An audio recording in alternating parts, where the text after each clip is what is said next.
Hi everyone. Hello. My name is Aanchal Arora and I welcome you all to my YouTube channel The Chem Squad. और आज की video में हम लोग बात करने वाले हैं एसिड्स और बेसिस के रिएक्शन की. Actually we are setting the stage for salt hydrolysis and ionic equilibrium की आगे की कहानी. पर यार बेसिक से क्लियर नहीं होंगे तो फिर वही रट्टे मारो, वही फॉर्मूला याद करो. और अगर by chance concept based question आ गया तो फंस जाएंगे. तो उसी चीज से बचाने के लिए मैं आई हूं आपके लिए. मैं आपको सिखाऊंगी कि एसिड्स और बेसिस एक्चुअली कैसे रिएक्ट करते हैं. अगर स्ट्रॉन्ग एसिड्स बेसिस हो तो उनको कैसे आपस में प्यार होता है. अगर वीक एसिड्स वीक बेसिस हो उन्हें कैसे होता है. एक स्ट्रॉन्ग हो एक वीक हो तो वो आपस में कैसे रिएक्ट करते हैं. एंड ऑल्सो क्या वो एक दूसरे के लिए अपनी पर्सनैलिटी थोड़ा सा बदल लेते हैं. We'll see that today. Let's go. देखो यार, हमें ये पता है कि वीक एसिड्स और बेसिस कुछ होते हैं, पर वो वीक क्यों होते हैं. अब पूरी ऑर्गेनिक केमिस्ट्री जो है उसमें हम स्टेबिलिटी ऑफ इंटरमीडिएट्स की बातें करते रहते हैं, जहाँ पे हम थोड़ी सी बातें एसिडिक स्ट्रेंथ, बेसिक स्ट्रेंथ, इन सब की भी कर लेते हैं जीओसी में.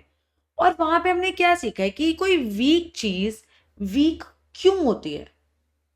अब यार कोई वीक एसिड वीक इसलिए है क्योंकि H प्लस देने के बाद ये जो चीज बची जिसको हम उसका क्या बोलते हैं, कॉन्जुगेट बेस या फिर काउंटर आयन.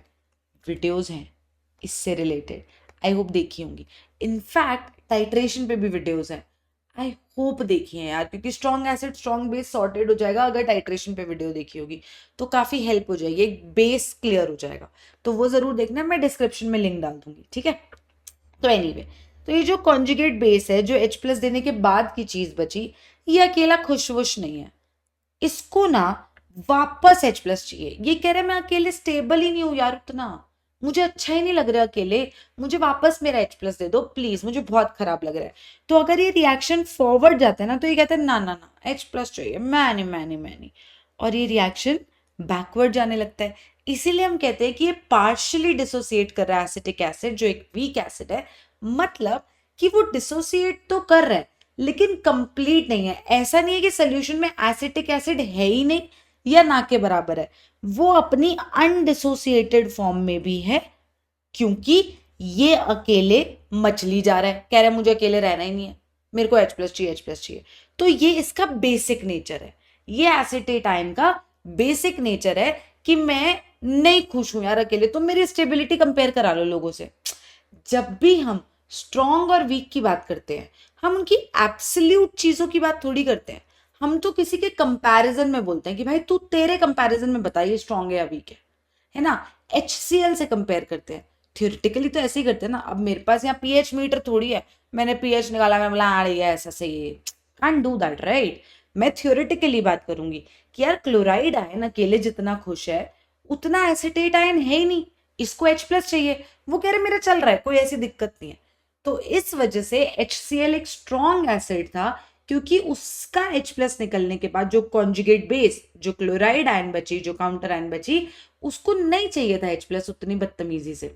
लेकिन एसिटेट आयन उतना स्टेबल नहीं था.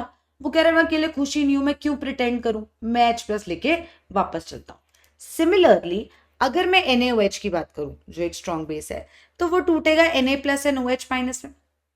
Na प्लस कह रहा है ठीक चल रहा है मेरा, कोई दिक्कत नहीं है, pretty okay without OH minus, नहीं चाहिए छोड़ो. But ammonium hydroxide on the other hand का क्या गेम है, वो कह रहा है मैं उतना स्टेबल ही नहीं हूं, तो वो रिएक्शन को बैकवर्ड ले जाता है. तो इस वजह से हम कहते हैं कि ये पार्शियली डिसोसिएट करता है राइट. बेसिकली अमोनियम हाइड्रोक्साइड है क्या, अमोनिया पानी में, और ये सब इस वजह से चल रहा होता है. ठीक है, हमें थोड़ा इनका बेसिक नेचर पता है कि अगर अमोनियम आयन है पानी में या अमोनियम आयन है सोल्यूशन में और उसको OH माइनस मिल गया तो वो उसको लेके आएगा, क्योंकि वो कह रहे हैं मैं अकेले स्टेबल नहीं हूं. अभी अभी हमने देखा है.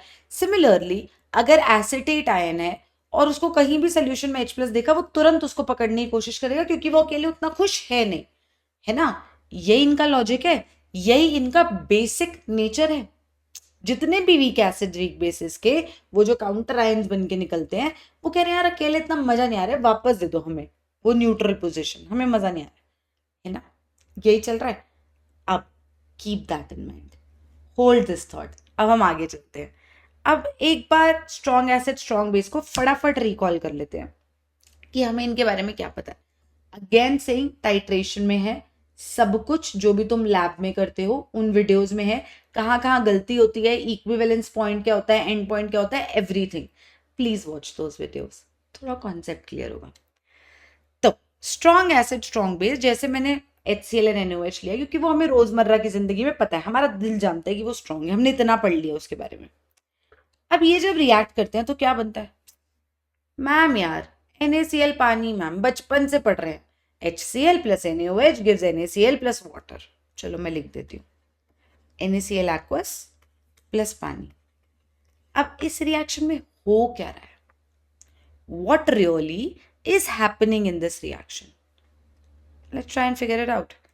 HCl जो है वो पानी में जाके टूटेगा H प्लस आयन्स में और Cl माइनस आयन्स में। NaOH पानी में जाके टूटेगा, अलग कलर से लिख देती हूँ ताकि दिक्कत ही ना हो, Na प्लस आयन्स में और OH माइनस आयन्स में। बहुत बढ़िया। अब ये H प्लस और ये OH माइनस न्यूट्रलाइजेशन रिएक्शन दिखा के पानी बनाते हैं, और ये रिएक्शन एक्सोथर्मिक होता है। मतलब H प्लस और OH माइनस जब इनका भरत मिलाप होता है, ये कहते हैं भाई साहब क्या स्टेबिलिटी है, पानी बन गए हम लोग। और इस प्रोसेस में बहुत सारी एनर्जी इवॉल्व होती है क्योंकि ये रिएक्शन बहुत स्टेबल लेता है, H प्लस और OH माइनस को बहुत स्टेबल करता है क्योंकि ये साथ में मिलके पानी बनाते हैं। बिकॉज स्टेबिलिटी आ रही है तो एनर्जी इवॉल्व होगी। ये एक एक्सोथर्मिक प्रोसेस है। बहुत बढ़िया। इनका क्या होता है यार, Na प्लस और Cl माइनस का आपस में जुड़ गए क्या? ये वो हम लिखते हैं NaCl, जुड़े थोड़ी, ये अपना घूम रहा है, ये अपना घूम रहा है। क्या ये मरे जा रहे हैं वापस से OH minus and H plus लेने के लिए रिस्पेक्टिवली? नहीं, ये बोले ठीक चल रहा है हमारा, हम पानी हमें स्टेबलाइज कर रहा है, हमारा बढ़िया सही चल रहा है। Na प्लस कह रहा है कि पानी के मॉलिक्यूल्स ने मुझे भी घेरा हुआ है, मैं भी ठीक चल रहा हूँ। Cl माइनस कह रहा है पानी के मॉलिक्यूल्स ने मुझे भी घेरा हुआ है, मैं भी ठीक चल रहा हूँ, नहीं चाहिए कुछ। ठीक है, ये रिएक्शन होता है। Now we know the reaction, we have recalled the reaction कि एग्जैक्टली चल क्या रहा है सोल्यूशन में। Now my question is, what do you think is the pH of the solution? After I have mixed HCl and NaOH, what is the pH of the solution? क्या pH होगा इस solution का? 7। ए तुम्हारे दिल ने कहा 7। क्यों? ये मैंने कब कह दिया कि मैंने equal gram equivalents of HCl and NaOH लिया? मैंने कब कहा इक्वल है? मैंने तुम्हें बोला मैंने ये रिएक्शन किया, ये ऐसे होता है, मुझे pH बताओ। तुम्हारे दिल ने 7 क्यों आवाज दी? क्योंकि रट्टे कि HCl और NaOH को मिक्स करो, ऑफ कोर्स न्यूट्रल होगा। मैम कैसी बातें कर रहे हो यार, pH 7 होगा ना। मैंने तुम्हें बताया किस टेम्परेचर कंडीशंस पे, ना मैंने तुम्हें बताया मैंने कितने ग्राम इक्विवेलेंट लिए। चलो रूम टेम्परेचर पे भी मान लिया, चलो ठीक है, pH स्केल 0 से 14 वाला मान लेते हैं, रूम टेम्परेचर पे तुम्हारी बात रखते हैं। ये मैंने कब बताया इक्वल ग्राम इक्विवेलेंट है? pH अगर तुम्हारे दिल ने 7 कहा है तो ये तुम्हारी गलतियां हैं जिस वजह से नंबर कटेंगे। सोचना यार, मैंने तो बस इतना ही बोला HCl और NaOH लिया। अब मेरे पास केसेस है ना, मान लो मैंने HCl और NaOH जो लिया है, जो हाँ रिएक्ट करके NaCl पानी दे रहा है, whatever, अगर मैंने ये HCl 1 मोलर लिया है सेम सोल्यूशन में ये, ठीक है, और NaOH भी 1 मोलर लिया है, तो इसका 1 मोलर इसके 1 मोलर से रिएक्ट करेगा, तब ये कंप्लीटली रिएक्ट करेगा, ना ये बचेगा ना ये बचेगा, है ना। और तब सोल्यूशन कंप्लीटली न्यूट्रल हो जाएगा, तब pH एट रूम टेम्परेचर 7 होगा। बहुत बढ़िया। अगर मैं HCl और NaOH में इसको 1 मोलर ले लूं, एक ही सोल्यूशन में चल रहा है अभी ये, और इसको 0.5 मोलर ले लूं, अब क्या होगा? क्या पूरा का पूरा HCl रिएक्ट करेगा? नहीं, NaOH डिसाइड करेगा ना रिएक्शन कितना चलेगा। अरे लिमिटिंग रिएजेंट का कॉन्सेप्ट यार, जो चीज कम है वो डिसाइड करेगी ना कितना रिएक्शन चलेगा। तो अब इस 1 मोलर में से 0.5 molar reacts and 0.5 molar is left. ये पूरा खत्म हो जाएगा, ये 0.5 मोलर बनेगा। तो अभी भी एसिड बचा ना अनरिएक्टेड, तो pH 7 कैसे हो गया? pH तो लेस देन 7 होगा, बेस्ड ऑन कितना एसिड बचा, फिर वो minus log of H plus करके। अब मैं लिमिटिंग रिएजेंट कैसे भूल गई यार, ये तो पहले से पढ़ा हुआ है। हमेशा क्वेश्चन को पढ़ो तो सोचो क्या उसने पूरी इंफॉर्मेशन दी है। Don't assume things that are not given. It's not given anywhere कि मैंने इक्वल ग्राम इक्विवेलेंस लिया है। I just asked you a question, what do you think would happen if I mix HCl and NaOH, and your first thought was it would be neutral, of course। नहीं है neutral. कैसे है neutral यार? मैंने कब बताया ग्राम equivalence equal है? अगर ऐसा हो कि ये 0.5 मोलर हो, ये 1 मोलर हो, तो अब ये पूरा रिएक्ट कर जाएगा, ये 0.5 मोलर बच जाएगा, और जो चीज बच जाएगी वो pH डिसाइड करेगी। इस केस में, केस 3 में pH ग्रेटर देन 7, केस 2 में pH लेस देन 7, केस 1 में pH equal to 7। Read the questions very carefully, ठीक है? तो ये हो गया summary of strong acid, weak strong basis. Let's shift थोड़ा सा gear to weak and strong. उधर क्या होता है देखो यार, वीक एसिड और स्ट्रॉन्ग बेस लेते हैं। हाँ जी, रिएक्शन क्या होगा? एसिटिक एसिड और NaOH है, तो क्या होने वाला है? Acetic acid NaOH। Ma'am react करेंगे ना, एक काम करो, ये H प्लस देगा, ये OH माइनस देगा, तो पानी बन जाएगा और बचेगा सोडियम एसिटेट। मैं लिख देती हूं, ठीक है, बहुत बढ़िया। Now I have a question. उससे पहले क्वेश्चन से पहले let's break it down. Acetic acid टूटेगा तो एसिटेट आयन और H प्लस आयन, NaOH टूटेगा तो Na plus plus OH minus. और आपने भी बोला कि मैम ये दोनों ना मिलके बना देंगे क्या? ये दोनों मिलके बना देंगे पानी और बचेगा sodium acetate. Now I have a question. मेरा क्वेश्चन ये आपसे कि अगर मैं ये 1 मोलर लूं और ये 1 मोलर लूं, ठीक है, सेम सोल्यूशन में है या अलग भी है, तो फिर उसके बाद ग्राम इक्विवेलेंस निकाल दूं। अभी मैं बात कर रही हूँ कि एक ही सोल्यूशन में मैंने ये 1 मोलर लिया, ये 1 मोलर लिया, तो क्या पूरा का पूरा NaOH और पूरा का पूरा एसिटिक एसिड रिएक्ट कर जाएगा? Equal molarity, eventually equal gram equivalence आएंगे इनके, बिकॉज इक्वल मोल्स है, इक्वल मोल्स है, दोनों का इन फैक्टर 1 है, दोनों के ग्राम इक्विवेलेंट्स इक्वल आने वाले हैं, वो दिक्कत नहीं है। मेरा पॉइंट कॉन्सेप्ट वाइज है, क्या पूरा एसिटिक एसिड और क्या पूरा NaOH रिएक्ट करेगा? सोचो सोचो सोचो सोचो।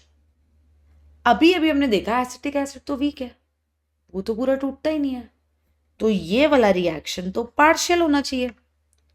और अगर ये पार्शियल होना चाहिए तो ये H प्लस कम प्रोड्यूस करेगा।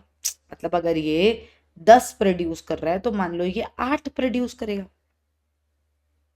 तो ये पूरा रिएक्ट तो करना ही नहीं चाहिए मैम, कुछ तो गड़बड़ है। लेकिन जब तुम्हें क्वेश्चंस रटवाए जाते हैं तो तब तो तुम पूरा रिएक्ट करवाते हो। कभी सोचा है क्यों? इसी चैप्टर के शुरू में तुमको बताया जाता है कि एसिटिक एसिड वीक एसिड है, पार्शियली डिसोसिएट करता है। अगर 0.1 मोलर एसिटिक एसिड या 1 मोलर एसिटिक एसिड लिया तो वो पूरा का पूरा डिसोसिएट नहीं करेगा। H प्लस आयंस उससे आने वाले 1 मोलर से आने वाले 1 मोलर नहीं होने वाले। और यहां वही तुम्हें बोलते हैं कि अगर तुम 1 मोलर एसिटिक एसिड और 1 मोलर NaOH लोगे तो वो पूरा पूरा रिएक्ट करेगा। अबे वही एसिटिक एसिड, वही पानी, पहले वो कम टूट रहा था, अब वो ज्यादा टूट रहा है। कौन बता रहा है मुझे कैसे हो रहा है ये सब? ऐसा कैसे मैजिकली अब वो कंप्लीटली डिसोसिएट हो रहा है? स्ट्रॉन्ग थोड़ी बन गया, कैसे? How did I figure out that if 1 molar of this reacts and 1 molar of this reacts तो 1 molar of this will form? How do I know? सोचो, बहुत इंटरेस्टिंग कॉन्सेप्ट है ये। देखो ये NaOH जो है स्ट्रॉन्ग बेस पूरा टूटेगा। जब ये OH माइनस और इसका H प्लस आपस में रिएक्ट करके H2O देंगे, मान लो एक एक रिएक्ट करा, 1 ओनली, ओके, तो ये जो इक्विलिब्रियम एस्टैब्लिश था ये डिस्टर्ब होगा। सोचो ना कि A है जो टूट रहा है B और C में, इस C को कहीं यूज करवाया जा रहा है।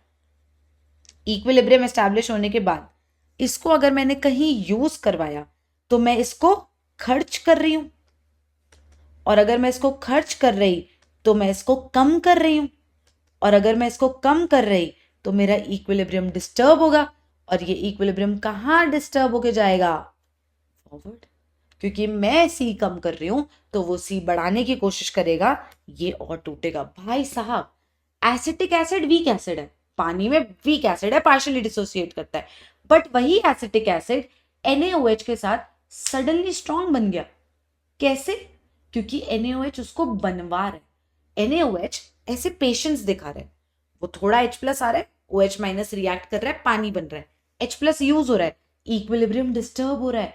अब H प्लस कहीं हम यूज कर रहे हैं, ये और टूटेगा और H प्लस प्रोड्यूस होगा, वो रिलीज, वो अटैक, वो रिएक्ट करेगा OH माइनस के साथ, फिर और H प्लस यूज हो गया, इक्विलिब्रियम दोबारा डिस्टर्ब हो गया, ये दोबारा फॉरवर्ड जाएगा और H प्लस बनाएगा, इवेंचुअली सारा एसिटिक एसिड खत्म हो जाएगा। इसीलिए जब हम 1 मोलर ये लेते हैं और 1 मोलर ये लेते हैं तो हम बोलते हैं कि वो कंप्लीटली रिएक्ट करके हमें सॉल्ट और पानी दे रहा है, जबकि वो वीक था, उसको तो पूरा टूटना ही नहीं चाहिए था।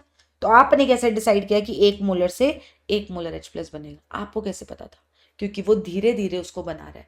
हमेशा बोलते हैं ना कि अपने पार्टनर ऐसा चुनो that brings out the best in you. That's what NaOH is doing for acetic acid. Acetic acid की कुछ प्रॉब्लम्स थी कि वो वीक था, वो अच्छे से डिसोसिएट नहीं कर रहा था, वो आलसी था, वो कह रहा था वापस चल बे यार, अकेले नहीं रह जाएगा। लेकिन NaOH ने क्या किया? उसके इक्विलिब्रियम को ऐसे डिस्टर्ब किया कि वो उसको फॉरवर्ड भेजता रहा, और वो एसिटिक एसिड जो पार्शियली डिसोसिएट करता था वो धीरे धीरे पूरा डिसोसिएट कर गया। भाई उसका नेचर ही बदल दिया। और तुम देख पा रहे हो, फिर से एक स्ट्रॉन्ग ने एक वीक की फेट डिसाइड करी। कॉमन आयन इफेक्ट में वो HCl ने एसिटिक एसिड को बोला था तू कितना टूटेगा वो मैं डिसाइड करूंगा, और यहाँ पे NaOH ने एसिटिक एसिड को बोला कि भाई तू रुक, तेरे को पूरा तोड़वाएंगे आज, तू स्ट्रॉन्ग वाली फील ले, और वो पूरा H प्लस दे देगा। इस वजह से ये रिएक्शन ऐसे जाएगा। You understood the point? I hope you did. ठीक है जी, अगर कोई दिक्कत तकलीफ दुख परेशानी है तो प्लीज कमेंट सेक्शन में बताना। तो हाउ कैन वी अज्यूम कि पूरा रिएक्ट करेगा? बिकॉज NaOH उसको करवाएगा, उसके इक्विलिब्रियम को बार बार डिस्टर्ब करके वो उसको पूरा रिएक्ट करवाएगा। देयरफॉर जब भी आपको ऐसा रिएक्शन लिखा हुआ मिलेगा, वेन एवर आपको ऐसा रिएक्शन लिखा हुआ मिलेगा तो वो हमेशा ये एरो होगी, सोडियम एसिटेट। ऐसे तो इसको ऐसे लिखना चाहिए, तो मैं ये हटा देती हूँ, रुको। सोडियम एसिटेट प्लस H2, ऐसे इसलिए लिखा क्योंकि ऐसे मुझे सुंदर लगता है उसको लिखना भी ऐसे ही चाहिए। नहीं, लिखना कैसे भी चाहिए यार, मेरे को ऐसे सुंदर लगता है, व्हाटएवर। ठीक है जी, तो ये वाला गेम है। अब ये पूरा टूट रहा है, ठीक। अब इसके भी 3 केसेस होंगे, या तो मैं इनके इक्वल ग्राम इक्विवेलेंट्स लूंगी, या तो इसके ग्राम इक्विवेलेंट ज्यादा इसके कम, या तो इसके कम इसके ज्यादा। तुम्हें पता है ना, जब भी 2 चीजें रिएक्ट करती हैं तो उनके ग्राम इक्विवेलेंट्स इक्वल रिएक्ट करते हैं। I have told it in mole concept कि ग्राम इक्विवेलेंट्स इक्वल रिएक्ट करते हैं, इसलिए मैं मोल्स वर्ड ही नहीं बोलती, मैं ग्राम इक्विवेलेंट्स बोलती हूँ, क्योंकि वो लॉजिकली ज्यादा करेक्ट है। ठीक है, तो अब इसके भी 3 केसेस देख लेते हैं, इंटरेस्टिंग है, देखना। Case 1, acetic acid plus NaOH react कर रहा है और बना रहा है सोडियम एसिटेट प्लस पानी। ओके, ना अगर मैं बोलूं कि एसिटिक एसिड के कम ग्राम इक्विवेलेंस है, मतलब इसके 0.5 ग्राम इक्विवेलेंट्स है, इसके 1 ग्राम इक्विवेलेंट है, तो मेरा ये लिमिटिंग रिएजेंट है, मतलब ये खत्म हो जाएगा। और ये कितना बचेगा? ये 0.5 ग्राम इक्विवेलेंट्स बचेगा। कुछ सॉल्ट बनेगी, पानी बनेगा। अब ये जो भी सॉल्ट बने, वीक की, स्ट्रॉन्ग की, ये वो जो भी तुमने पढ़ा हुआ है, तुम्हें ये पता है अगर स्ट्रॉन्ग बेस सोल्यूशन में बचा है तो पीएच तो वही डिसाइड करेगा। तो ऐसे सोल्यूशन का पीएच ग्रेटर देन 7 होगा। Such a solution will have a pH greater than 7। कैसे, क्यों, काय को तो नेक्स्ट वीडियो में आएगा ही आएगा। अभी तो मैं तुम्हें न्यूमेरिकल करा ही नहीं रही, मैं तुम्हें रट्टे मरवा ही नहीं रही, मैं तुम्हें कॉन्सेप्ट सिखा रही हूँ कि क्या होता है, क्योंकि अगर तुम्हें क्या होता है समझ आ गया तो न्यूमेरिकल तो तुम कर ही लोगे, फॉर्मूला रटने की जरूरत भी नहीं होगी। ठीक है। केस 2, अगर मैं एसिटिक एसिड और NaOH को रिएक्ट करूं, ये सब एक्वस सोल्यूशन है, ठीक है, मैं लिख नहीं रही बस, तो सोडियम एसिटेट और पानी बनेगा। परफेक्ट। अब यहाँ पे मैं बोल दूं कि ये ग्राम इक्विवेलेंट 1 है, ये 0.5 ग्राम इक्विवेलेंट है, तो अब कौन कंप्लीटली यूज अप हो जाएगा? ये लिमिटिंग रिएजेंट है, ये खत्म होगा। और 0.5 ग्राम इक्विवेलेंट्स को 0.5 ही ग्राम इक्विवेलेंट्स चाहिए होंगे, है ना, वो उसका अच्छा नेचर निकाल रहा है, तो ये बचेगा 0.5 ग्राम इक्विवेलेंट्स बचा, और क्या होगा, ये खत्म। अब यहां पे ये कितना बनेगा, 0.5 ग्राम इक्विवेलेंट्स, ये बनेगा।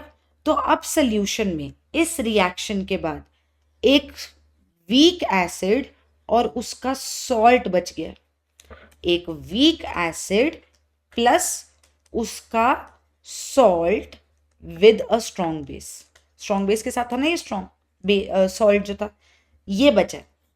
This is left, this is left, and this happened when, जब मैंने NaOH को लिमिटिंग रिएजेंट करा, तब मुझे रिएक्शन में दिख रहा है कि हाँ ठीक है, रिएक्शन होने के बाद ना एक वीक एसिड और उसका सॉल्ट बचा है। अब दोनों ही वीक वीक सी चीजें हैं, तो अब pH कैसे डिसाइड होगा? अब यहाँ पे आयनिक इक्विलिब्रियम का कॉन्सेप्ट आएगा बफर का। ये एक एसिडिक बफर है, करेंगे इसके बारे में डिस्कस, अभी हम बस केसेस ले रहे हैं। स्ट्रॉन्ग बचा था तो पूरा का पूरा pH उसने डिटरमिन करा था, कोई दिक्कत नहीं थी, पर वीक और उसका सॉल्ट बचा है तो एक अलग कहानी शुरू होगी। उस कहानी तक ले जाने के लिए तो ये वाले पड़ाव चढ़वा रही हूँ भाई, कि ये कुछ कुछ स्टेप्स चढ़ो फिर उस कहानी तक पहुंचते हैं, आएंगे यहाँ पे। अगला केस देखते हैं। एसिटिक एसिड और NaOH है, रिएक्ट करेगा सोडियम एसिटेट प्लस H2O। क्या होगा यार तीसरा केस? इक्वल ग्राम इक्विवेलेंस लूंगी मैं, कि ये भी अगर 1 ग्राम इक्विवेलेंट है, ये भी 1 ग्राम इक्विवेलेंट है, कंप्लीटली रिएक्ट करेगा, बस एक सॉल्ट का सोल्यूशन बचेगा, और ये बचा सिर्फ salt of weak acid and strong base, जो तुम्हें भी पता है कि pH ग्रेटर देन 7 होता है, बचपन में तुमने रटा हुआ है, पर ऐसा क्यों होता है वो तो मेरा बताने का काम है। वो होता है salt hydrolysis, again another important concept of ionic equilibrium, जिसको हम उठाएंगे अगली वीडियोस में। तो अभी तक हमने कुछ चीजें सीखी है कि क्यों पढ़ते हैं सॉल्ट हाइड्रोलिसिस, क्या होता है सॉल्ट हाइड्रोलिसिस, क्यों पढ़ते हैं बफर, हमें कैसे पता चला कि कभी बफर बन रहा है, हमें कैसे पता चला कि थोड़ी कॉन्सेंट्रेशंस बदलने से सॉल्ट बनेगा जिसकी अब हाइड्रोलिसिस करनी है। स्ट्रॉन्ग एसिड स्ट्रॉन्ग बेस में तो कोई हाइड्रोलिसिस नहीं करी थी, तो वीक में करने की जरूरत क्यों पड़ेगी? वो सब बातें हम करेंगे, वील डू दैट, बट अभी we are just setting the stage कि कैसे कैसे लोग रिएक्ट करते हैं और हमें तब क्या क्या सोचना चाहिए, ठीक है, और कैसे एक स्ट्रॉन्ग बेस ने एक वीक एसिड को भी स्ट्रॉन्ग बनवा दिया सडनली, वो पूरा टूट गया, ऐसा कैसे हुआ? All these things we are working on right now, ताकि हम असर्शन, रीजन, स्टेटमेंट, क्वेश्चंस, इन सबको अच्छे से एस कर पाए, ठीक है। अब आते हैं वीक बेस स्ट्रॉन्ग एसिड पे, सिमिलर कॉन्सेप्ट, सिमिलर लॉजिक। अगर अमोनियम हाइड्रोक्साइड लूं मैं, which is a weak base, और इसको HCl के साथ रिएक्ट कराते हैं, which is a strong acid, तो अमोनियम क्लोराइड बनेगा, एक्वस ऑफ कोर्स, प्लस पानी। अब यहाँ पे क्या हुआ होगा बेटा? What would have happened here? Here also, ammonium hydroxide, ammonium ion, hydroxide ion, HCl, H plus ions, Cl minus ions, ये दोनों ने कहा अरे अरे न्यूट्रलाइजेशन स्टेबिलिटी हो गया। नाउ आई नो कि ये तो पार्शली डिसोसिएट करता है, तो इस स्ट्रॉन्ग ने इसका नेचर कैसे बदला? क्योंकि यहाँ इक्विलिब्रियम एस्टैब्लिश होने के बाद हम उसको डिस्टर्ब करवा रहे हैं, H प्लस इसके साथ रिएक्ट करेगा, इसको यूज करेगा, ये निकलता जाएगा, इक्विलिब्रियम डिस्टर्ब होगा, रिएक्शन फॉरवर्ड जाएगा, फिर अगला OH माइनस के साथ H प्लस रिएक्ट करेगा, फिर इक्विलिब्रियम डिस्टर्ब होगा, ये फॉरवर्ड जाएगा। तो HCl पेशेंस दिखा के धीरे धीरे NH4OH को पूरा तोड़वा देगा। इसीलिए जब 1 ग्राम इक्विवेलेंट ये लें तो 1 ग्राम इक्विवेलेंट ये लें तो हम बोलते हैं पूरा रिएक्ट करा, जबकि ये वीक बेस है, इसको पार्शियली टूटना चाहिए, पर ऐसा कॉन्सेप्ट नहीं है, स्ट्रॉन्ग ने उसका नेचर बदल दिया। तो तुम देख रहे हो ना, स्ट्रॉन्ग ही हमेशा डिसाइड कर रहा है वीक के साथ कि वो कितना टूटेगा। अगर कॉमन आयन इफेक्ट है तो वीक को बोलता है कम टूट, और अगर वो समहाउ उसके रिएक्शन को बढ़वा सकता है तो वीक को बोलता है टूट यार, न्यूट्रलाइजेशन करेंगे, स्टेबल होंगे। ठीक है, चलो अब इसके भी तीनों केसेस देखते हैं। हाँ जी, क्या लगता है? अमोनियम हाइड्रोक्साइड और HCl है, NH4Cl और H2O बना। इसका 0.5 ग्राम इक्विवेलेंस अगर मैंने ये लिया, 1 ग्राम इक्विवेलेंट अगर ये लिया, इक्वल ग्राम इक्विवेलेंस रिएक्ट करता है, ये लिमिटिंग रिएजेंट है, खत्म होगा। रिएक्शन में स्ट्रॉन्ग एसिड बचेगा प्लस कोई सॉल्ट बचेगा, जो मर्जी सॉल्ट हो, वीक का सॉल्ट है ना, स्ट्रॉन्ग एसिड तो बच रहा है, तो pH ये डिसाइड करेगा, pH लेस देन 7 होगा, पक्का पक्का। इतना कॉन्सेप्चुअली मुझे समझ आ गया है ना। आगे चलते हैं। अगर मेरे पास वीक बेस और स्ट्रॉन्ग एसिड है और मैंने इसको रिएक्ट करवाया, और मैंने बोला ये भी 1 ग्राम इक्विवेलेंट है, ये इस बार कम ले लेते हैं पहले, ये है 0.5 ग्राम इक्विवेलेंट। अब क्या लगता है यार, ये खत्म हो जाएगा, ये बचेगा 0.5, ये बचेगा 0.5, ये बनेगा। मैम अब मुझे ये दिख रहा है कि इस सोल्यूशन में एक वीक बेस बचेगा और उसका सॉल्ट बचेगा। अब इस सोल्यूशन में एक वीक बेस बचेगा और उसका सॉल्ट विद स्ट्रॉन्ग एसिड बचेगा, weak base plus it's salt with strong acid बचा। ये बेटा setting the stage for basic buffers. ये बेसिक बफर होते हैं, क्यों वाई काय को मैं बताऊंगी ना, I will let you know that. But अभी के लिए हमें पता चल रहा है कैसे रिएक्शन में चीजें बनती है जिनको ऐसे नाम दिया जाता है, बफर, सॉल्ट हाइड्रोलिसिस, रट्टे नहीं, होता क्या रिएक्शन में, अभी हम वो सीख रहे हैं। और अगर ऐसा केस हुआ कि अमोनियम हाइड्रोक्साइड और HCl gives NH4Cl plus H2O, तो यहाँ पे अगर मैंने इक्वल ग्राम इक्विवेलेंस ले लिए तो पूरा पूरा रिएक्ट करेंगे। अमोनियम हाइड्रोक्साइड का तो पूरा टूटना नहीं चाहिए था, पर HCl ने तोड़वा दिया। पूरा पूरा रिएक्ट करेंगे, सोल्यूशन में सिर्फ सॉल्ट बचेगा। क्या बचेगा? Salt of weak base and strong acid. मुझे पता तुमने रटा हुआ है pH less than 7, it is acidic in nature, ऐसे सॉल्ट का सोल्यूशन, बट क्यों सॉल्ट हाइड्रोलिसिस, वो पढ़ेंगे हम आने वाली वीडियोस में। तो we have just understood what exactly happens when different types of acids and bases react with each other. Strong acid strong bases होंगे तो क्या होगा, वीक और स्ट्रॉन्ग होगा तो क्या होगा, क्या डिफरेंस है, क्या सिमिलैरिटी है, हम क्यों ये टर्म्स पढ़ते हैं, बफर, सॉल्ट हाइड्रोलिसिस, ये लोग रिएक्शन में बनते कैसे हैं, अभी हमने ये सीखा है। We have just set the stage for buffers and for salt hydrolysis. Next videos में मैं आपको धीरे धीरे इनके बारे में बताऊंगी, इनसे रिलेटेड टॉपिक डिस्कस करूंगी, न्यूमेरिकल्स डिस्कस करूंगी, एंड आई प्रॉमिस यू मक्खन लगेगा इन्हें की equilibrium. I'll see you in the next video. Subscribe कर दो यार, नहीं किया तो ऐसे मत देखो ना प्लीज, सब्सक्राइब कर दो और लाइक कर दिया करो वीडियो का, एंड कमेंट सेक्शन में कुछ तो बताओ कैसा लग रहा है। भाई कॉन्सेप्ट बता रही हो यार, इतने इंपॉर्टेंट अच्छे, ठीक है। Please like the video, please comment section में बताइएगा कैसी लगी video, and also subscribe to the channel, and अगर कर लिया तो तुम्हें पता क्या करना है, और उसे करवा दो। I will see you in the next video, bye.